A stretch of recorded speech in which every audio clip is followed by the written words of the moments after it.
जय हिंद बच्चों, कैसे हैं आप सब। आशा करती हूँ सब खूब स्वस्थ और मस्त होंगे और खूब मन लगा के पढ़ाई कर रहे होंगे।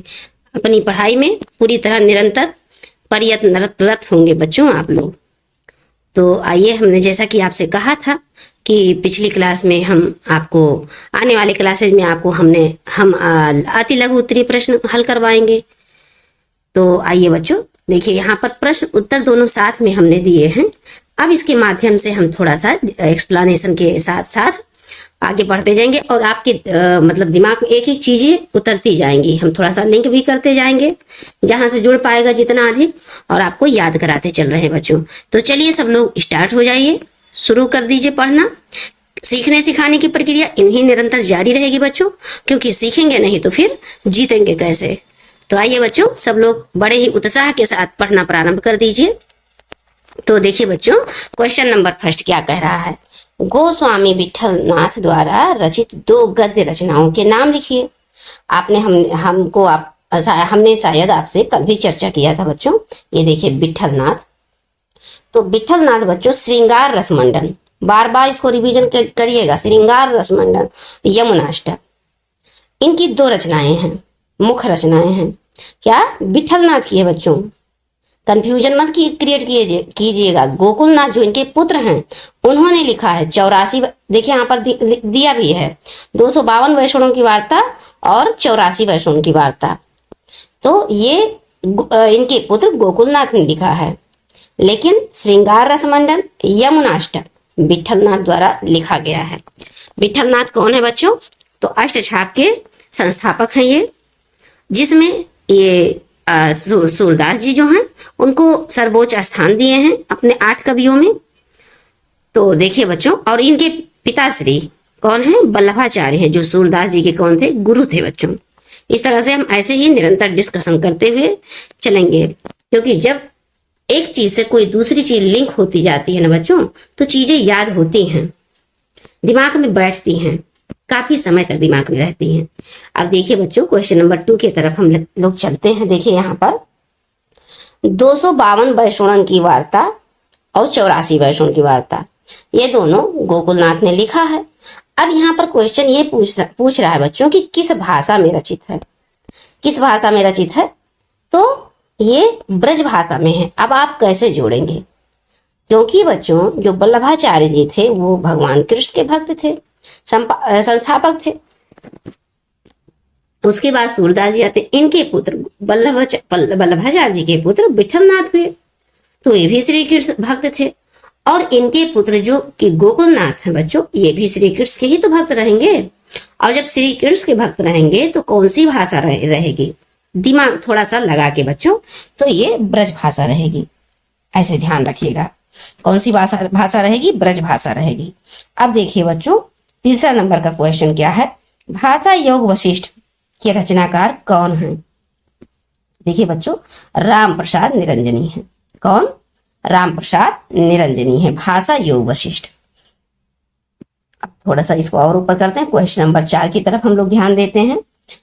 क्वेश्चन नंबर 4 क्या कह रहा है बच्चों, खड़ी बोली का विकास मुख्यतः किस गद्य से माना जाता है, या आप कह सकते हैं कि किस गद्य भाषा से माना जा सकता है, ये भी आप कह सकते हैं। तो खड़ी बोली का विकास बच्चों मुख्यतः ब्रज भाषा और राजस्थानी भाषा से माना जाता है। आप ब्रज भाषा और राजस्थानी गद्य से माना जाता है। दूसरा क्वेश्चन, क्वेश्चन नंबर 5, खड़ी बोली की प्रथम गद्य रचना किसे माना जाता है। हमने जिक्र किया था बच्चों कि खड़ी बोली की प्रथम गद्य रचना गंग कवि द्वारा रचित चंद छंद वर्णन की महिमा को माना जाता है। ये गंग कवि कौन है बच्चों, तो अकबर के समकालीन थे, अर्थात अकबर के शासनकाल में उनके शासन में थे। और अब आइए क्वेश्चन नंबर 6 को देखते हैं बच्चों, दक्षिणी हिंदी के प्रथम गद्य लेखक और उनकी रचना बताइए। देखिए दक्षिणी हिंदी अर्थात महाराष्ट्र साइड का, तो ख्वाजा बंदा नवाज गेसू दराज दक्षिणी हिंदी के प्रथम गद्य लेखक हैं। और इनकी रचना मिराजुल आस्कीन, आस्कीन हमने याद दिलाया था ना कि आस्कीन गेसू दराज नवाब बंदा नवाज ऐसे करके ना बच्चों, आस्कीन बंदा नवाज, तो मिराजुल आस्कीन बंदा नवाज गेसू दराज। अब बच्चों आइए क्वेश्चन नंबर 7 की तरफ देखिए, ये क्या कह रहा है। क्वेश्चन नंबर 7 में क्या कहा जा रहा है कि राजा राम मोहन राय द्वारा संपादित पत्र, राजा राम मोहन राय द्वारा बच्चों संपादित पत्र कौन सा है। तो देखिए, बंगदूत जो कि 1829 में संपादित हुई थी, यह पत्र राजा राम मोहन राय द्वारा संपादित पत्र है और ये हिंदी, बांग्ला, अंग्रेजी और फारसी 4 भाषाओं बच्चों, ये 4 भाषाओं में प्रकाशित हुई थी। कौन? बंगदूत। और इन्होंने और बहुत सारे मिरातुल अखबार हो गया और कई इन्होंने पत्र पत्रिकाएं और रचनाएं लिखी हैं। नेक्स्ट क्वेश्चन चलते हैं बच्चों, क्वेश्चन नंबर 8 की तरफ। नागरी प्रचारणी सभा की स्थापना, मोस्ट इंपॉर्टेंट, कब और कहाँ हुई थी। तो नागरी प्रचारणी सभा की स्थापना 1893 में काशी में हुई थी, डॉक्टर श्याम सुंदर दास द्वारा। अब देखिए बच्चों, क्वेश्चन नंबर 9 क्या कह रहा है कि राजा लक्ष्मण सिंह द्वारा अनुवादित कृतियों का नामोल्लेख कीजिए। हमने थ्योरी में भी हल किया है और क्वेश्चन आंसर में भी हमने हल किया है कि जो कालिदास जी हैं उनके द्वारा नाटक शकुंतला, रघुवंश महाकाव्य और मेघदूत जो गीत काव्य है, इसका अनुवाद राजा लक्ष्मण सिंह ने किया है। और हमने बच्चों कल आपसे जिक्र किया था कि अनुवादित और मौलिक रचनाएं, तो मौलिक रचनाएं जो कोई भी लेखक स्वयं से लिखे वो उसकी मौलिक रचना हो जाती है, किसी भाषा में लिखे। लेकिन कोई अन्य, किसी अन्य लेखक की या कवि की कोई रचना हो, किसी अन्य भाषा में हो और उसका कोई दूसरा कवि अपनी भाषा में दूसरे भाषा में अनुवाद करे, ट्रांसलेट करे, तो उसी को अनुदित या अनुवादित कृत कहते हैं। अब देखिए बच्चों, क्वेश्चन नंबर 10 मोस्ट इंपॉर्टेंट, तदीय समाज की स्थापना किसने की थी।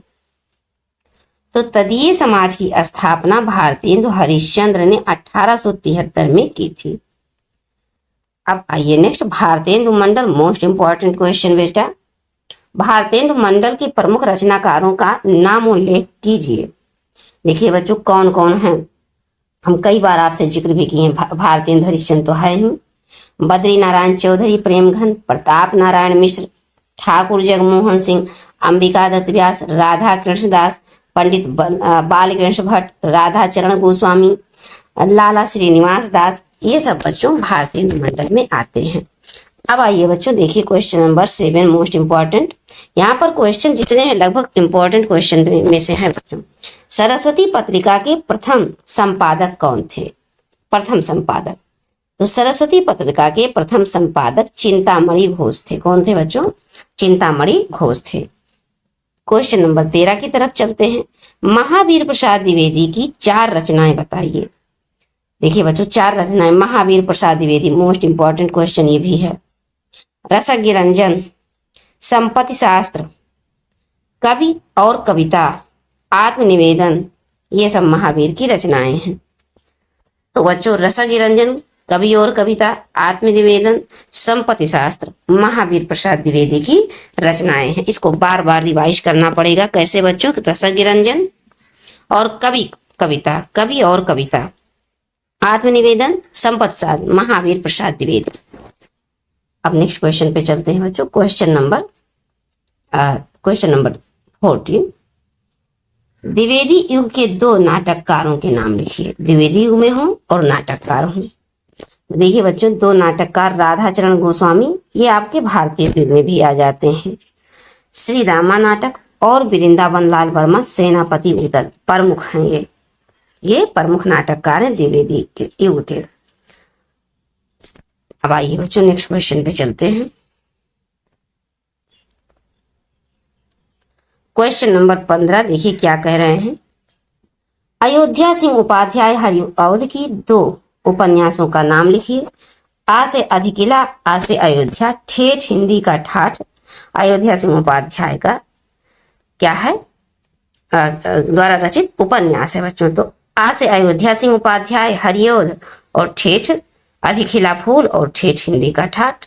2-3 बार दिन में 1-2 बार रिवीजन करते रहेंगे, जरूर याद हो जाएगा बच्चों। देखिएगा, रिवीजन करके देखिए, 1 हफ्ते में आप बताएंगे। जब भी याद कीजिए 2-3 बार उसको रिपीट कर लीजिए। अधिकिला फूल, ठेठ हिंदी का ठाठ, अयोध्या सिंह उपाध्याय, हरिऔध। शॉर्टकट में हरिऔध आप बोलते जाएंगे तो भी चलेगा, याद हो जाएंगे चीजें। पंडित बालकृष्ण भट्ट के 2 नाटक बताइए। इनका जन्म बच्चों 1844 में होता है, भारतीय के कवि हैं। पंडित बाल कृष्ण भट्ट के रचित 2 नाटक बच्चों कलि राज की सभा और बाल विवाह। बच्चों जहां बाल कृष्ण भट्ट कलिराज की सभा, जहां पर कलिराज की सभा होगी वहां पर बाल विवाह होंगे। क्या होंगी बच्चों? बाल विवाह होंगी। ये बाल कृष्ण भट्ट की 2 रचनाएं हैं। क्या रचनाएं हैं? कि जहां कलिराज की सभा होगी, कलराज की सभा होगी, वहां पर बाल विवाह होगी, ऐसा बाल कृष्ण भट्ट कह रहे हैं। आप कैसे लिखेंगे कि बाल कृष्ण भट्ट कहते हैं, बाल कृष्ण भट्ट कहते हैं कि कलिराज की सभा जहां लगेगी वहां बाल विवाह होगा। बस ऐसे ऐसे यहाँ पर ब्रैकेट करके लिख लीजिए। अब क्वेश्चन नंबर 17 की तरफ चलते हैं बच्चों। भारतेंदु हरिश्चंद्र द्वारा रचित 4 नाटक के नाम बताइए। भारतेंदु हरिश्चंद्र द्वारा रचित 4 नाटक। बच्चों नाटक की बात कर रहे हैं। वैदिकी हिंसा हिंसा न भवत, विशस्य विषमौषधि, नील देवी सती प्रताप, नील देवी सती प्रताप, विशस्य विषमौषधि और वैदिकी हिंसा हिंसा न भवति। अब क्वेश्चन नंबर 18 की तरफ चलते हैं बच्चों। मयंक मंजरी नाटक के नाटककार हैं मयंक मंजरी। कौन है बच्चों? तो किशोरी लाल गोस्वामी है। मयंक मंजरी किशोरी लाल गोस्वामी की नाटक है। राधा कृष्णदास 2 नाटक, राधा कृष्णदास के 2 नाटक का नाम लिखिए बच्चों। तो राधा कृष्णदास द्वारा रचित 2 नाटक दुखनी वाला और महाराणा प्रताप। दुखनी वाला महाराणा प्रताप। राधा कृष्णदास कहते हैं कि महाराणा के प्रताप के यहाँ दुखनी वाला नाम की एक महिला रहती है। महाराणा प्रताप के यहाँ दुखनी वाला एक महिला रहती है, राधा कृष्णदास कहते हैं। अब आइए क्वेश्चन नंबर 20 पर बच्चों। हिंदी की प्रथम एकांकी किसे कहते हैं? याद कीजिए बच्चों, हमने याद दिलाया था आपको, ए से एकांकी, ए से एक घूंट जयशंकर प्रसाद की है। पृथ्वीराज की आंखें रचनाकार हैं। पृथ्वीराज आंखें की रचनाकार बच्चों राम कुमार वर्मा। राम कुमार वर्मा क्या कहाँ देख रहे थे? तो पृथ्वीराज की आंखों में देख रहे थे। कौन? राम कुमार वर्मा कहाँ देख रहे थे? पृथ्वीराज की आंखों में। भुवनेश्वर की 2 एकांकियों के नाम। भुवनेश्वर के 2 एकांकियां दीपदान सूखी डाली, दीपदान सूखी डाली भुवनेश्वर की एकांकी है बच्चों। क्या? दीपदान सूखी डाली। दीपदान सूखी डाली कौन सी विधा है? एकांकी है। किसकी है? भुवनेश्वर की है। अब आइए क्वेश्चन नंबर 23 पे चलते हैं बच्चों। सौंदर्य उपासक के रचनाकार हैं। सौंदर्य उपासक के रचनाकार कौन हैं? तो ब्रजनंदन सहाय सौंदर्य उपासक के रचनाकार हैं। ठीक है बच्चों, सौंदर्य उपासक के रचनाकार कौन हैं? ब्रजनंदन सहाय हैं। ब्रजनंदन सहाय ने क्या लिखा? सौंदर्य उपासक लिखा। उन्होंने कहा सुंदरता की उपासना करनी चाहिए, सौंदर्य का उपासना करना चाहिए। किशोरी लाल गोस्वामी क्या कहते हैं? 2 उपन्यासों के नाम बताइए बच्चों किशोरी लाल गोस्वामी के। तो किशोरी लाल गोस्वामी के द्वारा रचित 2 उपन्यास बच्चों लवंगलता, लवंगलता और कनक कुसुम। लवंगलता और कनक कुसुम 2 लोग हैं, कहाँ के रहने वाले हैं? किसके यहाँ के? तो किशोरी लाल गोस्वामी के यहाँ रहते हैं। कौन? एक तो लवंगलता और दूसरी कनक कुसुम। प्रेमचंद के 4 उपन्यास को बताइए। सेवा सदन, निर्मला, गबन, गोदान, मंगलसूत्र। कई उन्होंने क्या कहते हैं, प्रेमचंद ने कई उपन्यास लिखा है बच्चों, जिसमें सेवा सदन, निर्मला, गबन और गोदान, मंगल सूत्र ये बच्चों अपूर्ण है, पूरा नहीं कर पाए थे ये मंगल सूत्र को। अब देखिए बच्चों क्वेश्चन नंबर 26। जयशंकर प्रसाद द्वारा रचित उपन्यासों के नाम लिखिए। जयशंकर प्रसाद द्वारा रचित उपन्यास की बात हो रही है बच्चों। कंकाल, तितली, ईरावती जो कि अपूर्ण है, पूरा नहीं हुआ जयशंकर प्रसाद की। क्या है? कंकाल, तितली, ईरावती। कंकाल, तितली, ईरावती। अब देखिए बच्चों प्रेमचंदोत्तर, हमने नहीं कहा नहीं, प्रेमचंद युग के बाद के कवियों की। प्रेमचंदोत्तर प्रमुख उपन्यासकारों के नाम लिखे जो प्रेमचंद के बाद के कवि थे। तो जैनेन्द्र आते हैं, इलाचंद जोशी आते हैं और आगे आते हैं प्रेमचंदोत्तर प्रमुख उपन्यासकार हैं। क्वेश्चन नंबर 28 की तरफ चलते हैं बच्चों। घृणापथ उपन्यास के रचयिता हैं। घृणापथ उपन्यास के रचयिता हैं। घृणापथ उपन्यास के रचयिता इलाचंद जोशी। इलाचंद जोशी क्या करते हैं? घृणापथ को घृणा करते हैं। इलाचंद जोशी घृणा करते हैं किससे? पथ से, घृणापथ से। अब जैनेन्द्र के किन्हीं 3 उपन्यासों के नाम लिखिए। बच्चों जो हमारे दिमाग में आता है इसे लिंक करते जाते हैं, इसको अन्यथा ना लीजिएगा। आप भी अपना ट्रिक, अपना कॉन्सेप्ट लगाइएगा इसमें, और आपका खुद का लगाया हुआ दिमाग में बना रहेगा, लेकिन बच्चों इसे बगल में लिख लीजिएगा। तो वो हमेशा जब भी ऐसे क्वेश्चन पढ़ेंगे तो ये यहाँ पर भी ध्यान जाएगा, ऐसे पढ़ेंगे तो एकदम दिमाग में बैठ जाएगा, फिर भूलेगा नहीं कभी जल्दी। अब क्वेश्चन नंबर 29 की तरफ चले बच्चों। जैनेन्द्र के किन्हीं 3 उपन्यासों के नाम लिखिए। जैनेन्द्र की बात हो रही है बच्चों, तो परख, सुनीता, त्याग। त्याग और सुनीता तो आपने कई बार सुना है। देखिए बच्चों यहाँ परख, कौन, जैनेन्द्र जी त्याग करते हैं तो परखता है कौन उनको? सुनीता परख रही है। जैनेन्द्र जी कोई चीज त्याग कर रहे हैं तब सुनीता उनको परख रही है, क्या क्या यह त्याग कर पाएंगे? अब आइए नेक्स्ट क्वेश्चन नंबर 30 की तरफ बच्चों। अज्ञे द्वारा रचित किन्हीं 2 उपन्यासों के नाम लिखे जिसको अज्ञे ने रचा हो। उपन्यास की बात हो रही है बच्चों, अज्ञे की उपन्यास। तो नदी के द्वीप और अपने अपने अजनबी। अज्ञे अर्थात अनजान, अनजान, आ से अपने अपने और आ से अज्ञे, और नदी के द्वीप। अब आइए बच्चों, उसने कहा था। चंद्रधर शर्मा गुलेरी कहते हैं कि उसने हमसे वादा लिया था। कहानी हमको आपने को हमने सुनाया है बच्चों, शायद सुनाया होगा। और ये चंद्रधर शर्मा गुलेरी ने कहा कि उसने कहा था। इनके पात्र में एक लड़का होता है, एक लड़की होती है, जो एक दूसरे को बहुत पसंद करते हैं। लड़की नहीं पसंद करती, लड़का स्वयं पसंद करता रहता है। बार बार पूछता है आपकी मंगनी हो गई क्या? तो जब वो नहीं कहती है तो प्रसन्न रहते हैं। एक दिन अचानक बोलती है मेरी मंगनी हो गई।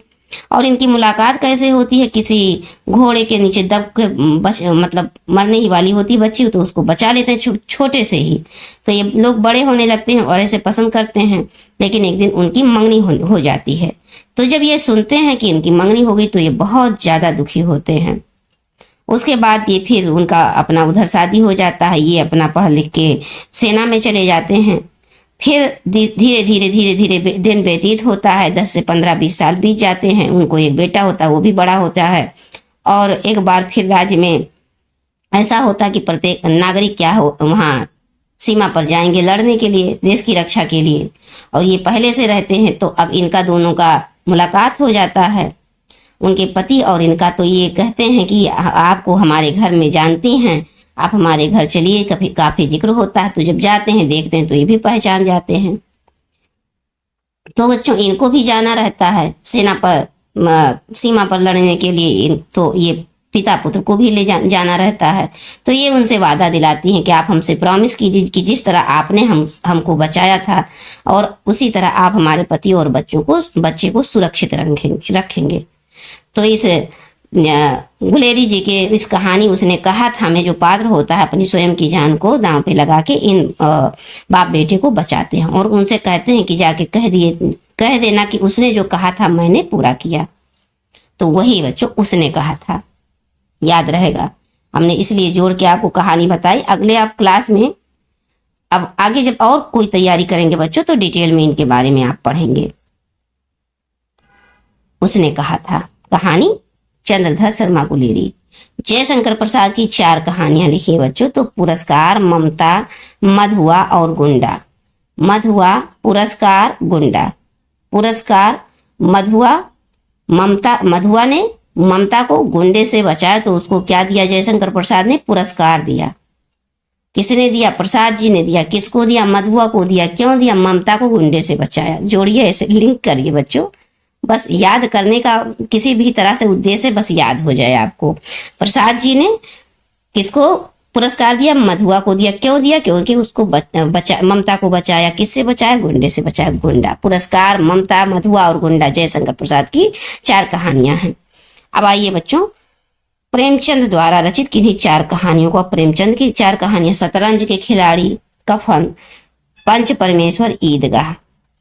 शतरंज के खिलाड़ी, पंच परमेश्वर और ईदगाह। ईदगाह पे क्या होता है? पंच परमेश्वर इकट्ठा होते हैं, उसमें एक शतरंज के खिलाड़ी होते हैं, और वहां पर लड़ाई झगड़ा होता है। फिर कुछ ऐसी घटना होती है कि प्रेमचंद को कफन खरीदना पड़ता है। बस 1936 में प्रकाशित हुई थी बच्चों कफन। 1 मिनट बच्चों,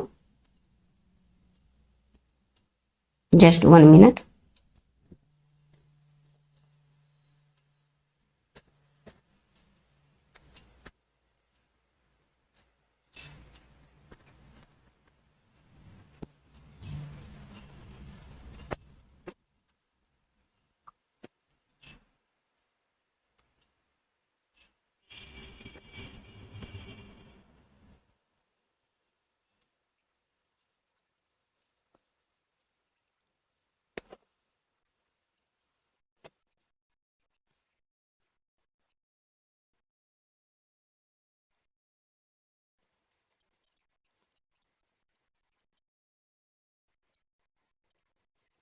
देखिए बच्चों, क्वेश्चन नंबर 33, प्रेमचंद द्वारा रचित कहानी, 4 कहानियां देखिए। कौन कौन? शतरंज के खिलाड़ी, कफन, पंच परमेश्वर, ईदगाह। तो पंच परमेश्वर, पंच ईदगाह पर पंच परमेश्वर आते हैं। वहां पर एक शतरंज खिलाड़ी होते हैं, आपस में झगड़ा लड़ाई होता है और किसी की मृत्यु हो जाती है। प्रेमचंद कफन खरीदने के लिए जाते हैं। इस प्रकार आप लिंक कर लीजिएगा। अब दुलाई वाली मोस्ट इंपॉर्टेंट है बच्चों। दुलाई वाली बंग महिला द्वारा रचित, राजेंद्र बाला घोष हैं जिन्हें बंग महिला उपनाम से जाना जाता है। दुलाई वाली बंग महिला याद रखिएगा, दुलाई वाली बंग महिला, दुलाई वाली बंग महिला। अब देखिए बच्चों, आचार्य रामचंद्र शुक्ल के निबंध संग्रह का नाम बताइए। तो इनका चिंतामणि है बच्चों निबंध संग्रह। निबंध संग्रह अर्थात जिस चिंतामणि शीर्षक जो है बच्चों, इसमें बहुत सारे निबंध का निबंधों को इकट्ठा रखा गया है, अर्थात संकलित किया गया है। क्या किया गया है? संकलित किया गया है। बहुत सारे निबंध को संकलित किया गया है। ठलुआ कलब देखिए बच्चों, ठलुआ कलब बाबू गुलाब राय। हमने ट्रिक में आपको बताया था ठलुआ कलब के बारे में कि ठलुआ कलब में इधर उधर गुलाब की तरह पड़े रहेंगे और नर से नारायण हो जाएंगे। बहुत से अच्छे विचार आपके अंदर आ गए तो आप नर से नारायण हो जाएंगे। नर से नारायण भी इन्हीं की रचना निबंध है। तो उसमें क्या होता है? नर से नारायण और ठलुआ कलब। वहां पर ये कहा जाता है कि किसी भी व्यक्ति का आचरण अगर अच्छा हो जाए तो वो नर से नारायण हो जाता है। और जब जो नर से नारायण के समान हो जाएगा उसको सब लोग क्या कह के बुलाएंगे? बाबू नहीं कह के बुलाएंगे, बाबू। तब वो बाबू होगा। लेकिन अगर आचरण खराब हो गया तो गुलाब की तरह इधर उधर कहाँ पड़े रहेंगे? ठलुआ कलब में पड़े रहेंगे। इसी प्रकार से लिंक करके बच्चों याद कर लीजिएगा, ठलुआ कलब और नर से नारायण बाबू गुलाब राय। अब आइए बच्चों क्वेश्चन नंबर 37, पद्मलाल पुन्नालाल बख्शी का एक निबंध रचना लिखिए बच्चों। तो पंचपात्र, क्या? पंचपात्र, पद्मलाल पुन्नालाल बख्शी, पद्मलाल पुन्नालाल बख्शी। देखिए इनके नाम में ही 5 अक्षर है। पद्मलाल पंचपात्र, पद्मलाल पंचपात्र का लिंक करिएगा। इसमें 5 अक्षर है कि नहीं है? पंचपात्र। बिहारी सतसई की भूमिका किसकी रचना है? तो बच्चों ये पदम सिंह शर्मा का है बिहारी सतसई की भूमिका। अब क्वेश्चन नंबर 39 अर्थात 39 पे चलते हैं बच्चों। रामचंद्र शुक्ल के प्रमुख आलोचक ग्रंथों का नाम बताइए। रामचंद्र शुक्ल के प्रथम जो आलोचक ग्रंथ, आलोचक की बात हो रही है बच्चों। तो देखिए बच्चों, आलोचक जो ग्रंथ है प्रमुख, वो हिंदी साहित्य का इतिहास है आलोचक है। कई सारे कवियों के बारे में बच्चों इस हिंदी साहित्य के इतिहास में इन्होंने बहुत सारे कवियों की अच्छाइयों को भी बताया है, उनके कमियों के बारे में बताया है, उनकी भाषा शैली के बारे में बताया, उनकी रचनाओं के बारे में बताया है, उनका जन्म कैसे हुआ और कहाँ से किस स्रोत से वो सब लिया है, ये सब उन्होंने इस हिंदी साहित्य के इतिहास में बताया है। किसने? रामचंद्र शुक्ल जी ने। जायसी ग्रंथावली की भूमिका ये इनकी है, रामचंद्र शुक्ल की जायसी ग्रंथावली की भूमिका भी है। अब हिंदी नवरत्न बच्चों, ये आज के क्लास का अंतिम सवाल है बच्चों। हिंदी नवरत्न के लेखक कौन है? मिश्र बंधु हिंदी नवरत्न के लेखक हैं, मिश्र बंधु। मिश्र बंधु बच्चों बहुत इंपॉर्टेंट है। 3 भाई होते हैं, गणेश बिहारी मिश्र, सुखदेव बिहारी मिश्र और एक और होते हैं यस गणेश जी, यस जी गणेश जी और सुखदेव जी और एक और है बच्चों, प्रेजेंट टाइम में याद नहीं आ रहा है। तो आइए बच्चों हम थोड़ा सा पढ़ाई से रिलेटेड एक टिप्स जान लेते हैं। अब हमने सोचा है कि आपको पढ़ाते समय हमेशा अंतिम क्लास के अंत में ही या क्लास के प्रारंभ में भी आपको हमेशा लगभग एक नए टिप्स बताते रहेंगे पढ़ने को, कि आप हिंदी विषय को पढ़िए, कैसे पढ़िए, या किसी अन्य विषय को, हर विषय के बारे में। क्योंकि हमारा उद्देश्य है कि आप अच्छे से अच्छे अंकों से सफल हों। क्योंकि हमारा विषय हिंदी है, इसलिए हिंदी से रिलेटेड तो हम अच्छे टिप्स आपको बताएंगे ही, प्लस अन्य सब्जेक्ट के बारे में भी आपको बताते रहेंगे। तो आज का टिप्स ये है बच्चों कि आप जो भी दिन भर पढ़िए, जितने भी सब्जेक्ट पढ़ लीजिए। मान लीजिए आज के दिन आपने 3 या 4 सब्जेक्ट पढ़ लिया और जिस सब्जेक्ट में जो पढ़ा है उसको आप सोने से पहले 1 घंटा पहले उसका रिवीजन कर लीजिए। और आज नहीं, रोजाना। ये आपका मोस्ट इम्पॉर्टेंट ट्रिक मान लीजिए इसको, या मूल मंत्र मान लीजिए, या रामबाण समझ लीजिए परीक्षा के लिए बच्चों। जो भी आपको समझना है इसको मान लीजिए। कि आपको रोज जितना आप दिन भर पढ़ेंगे वो आप रात को 1 घंटा रिवीजन करेंगे, जितना सब्जेक्ट पढ़ेंगे। और सब जब सोने लगेंगे आप, तो फिर आंख बंद करके हर एक सब्जेक्ट का नाम लीजिएगा जो दिन में पढ़ें, और उससे रिलेटिव आप अपनी आंखों के सामने झलके घुमाते जाइएगा, एक एक झलक घुमाते जाइए कि आपने हिंदी पढ़ा तो हिंदी में आपने आज क्वेश्चन आंसर की श्रृंखला में आपने लघु उत्तरीय प्रश्न को पढ़ा, लघु उत्तरीय प्रश्न में आपने क्या क्या पढ़ा। ऐसे रामचंद्र शुक्ल आ जाएंगे, भारतेंदु हरिश्चंद्र बिहारी, ऐसे तमाम लोग अपने जितना आपके दिमाग में याद आएगा उस समय उतना आप घुमाते जाइएगा, दौड़ाते जाइएगा दिमाग में अपने। रामचंद्र शुक्ल की कौन आलोचना, हिंदी साहित्य का इतिहास, जायसी ग्रंथावली, जितना दिमाग में आ जाए, जो भी आएगा, बिहारी सरसई की भूमिका, पदम सिंह शर्मा, जो भी आपके दिमाग में आए, भारतेंदु मंडल के कवि फला फला फला, सब याद करते जाइए। अंबिका दास, व्यास प्रताप, नारायण मिश्र, प्रेम घन, और इस तरह से आप भारतेंदु हरिश्चंद्र, ऐसे सब याद करते जाइएगा बच्चों। तो ये आपको हम तरीका बता रहे हैं, और जो दिन भर में पढ़ेंगे आपको शाम को रिवाइज करना है। इसी प्रकार से जो आप पूरे हफ्ते पढ़ेंगे आपको पूरे संडे पूरे दिन रिवाइज करना है। पूरे दिन में मिला के जितना पूरा हफ्ता पढ़े होंगे आपको रिवाइज करना है। फिर बच्चों इसी प्रकार निरंतर प्रक्रिया चलती रहेगी। महीना पूरा होने वाला है, अब 2 दिन रह गया है इस महीने के लास्ट में, तो उस 2 दिन में कुछ नया मत पढ़िए, वही पुरानी चीजें फिर रिवाइज करिए शुरू से लेके पहली तारीख से जो आपने पढ़ा था सारी चीजें कॉपी उठाइए, फटाफट फटाफट फटाफट रिवाइज करिए। समय है, वीडियोज देखें, वीडियोज को फटाफट फटाफट फास्ट मोड करके जैसे भी देख लीजिए, स्क्रीनशॉट ले रखे हैं तो देख लीजिए, या कॉपी में लिख लिए हैं तो उसको देख लीजिए निरंतर। अब आपके पास इतना सारा मैटर रहेगा तो कम से कम 2 या 3 दिन लगेगा, उसी प्रकार से आप बना लीजिए 3 दिन इसको। अब फिर जब पहली तारीख आई तो फिर आप निरंतर पढ़िएगा और संडे को फिर उसको रिवीजन करते रहिए। ये फार्मूला, ये ट्रिक आप अपना के देखिए बच्चों, अपना के देखिए। आप 1 महीना से जब अपना के देखिए आप में जादू की तरह परिवर्तन हो जाएगा। और दूसरा ट्रिक एक और आपसे बताते हैं बच्चों, कि जब भी हम कभी बैठते हैं पढ़ने के लिए तो क्या होता है, हमको नींद आने लगती है। कहीं नींद आने लगा, कहीं मोबाइल बगल में है तो एक्स्ट्रा, या मोबाइल में ही पढ़ रहे हैं तो कुछ एक्स्ट्रा चीज देखने का मन कर दिया, या कोई आ गया तो अब वहां जाने का मन कर दिया, या दोस्त ने बुलाया हम वहां जाने का मन कर दिया, या कोई काम ही है घर में इसको करना है।